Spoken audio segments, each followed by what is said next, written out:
फरफुरी नगर में मोटू और पतलू रोज की तरह मजाहिया शरारतें कर रहे थे। आज उन्होंने एक अजीब सा हाथी देखा जो बोलने लगा।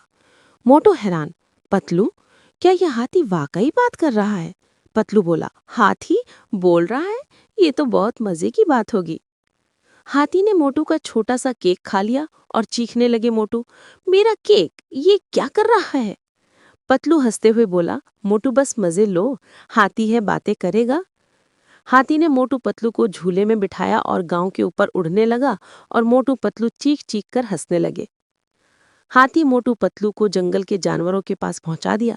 जानवर सब हैरान कि ये इंसान हाथी के साथ कैसे मजे कर रहे हैं। आखिर में हाथी बोला, अब तुम दोनों मेरी शरारतें बर्दाश्त करो। मोटू, शरारत? हम तो पहले ही तैयार हैं। सब हंसते हुए वापस फरफुरी नगर पहुंचे। मोटू पतलू ने कहा, बात करने वाला हाथी, मजा आया, लेकिन अब आराम की जरूरत है।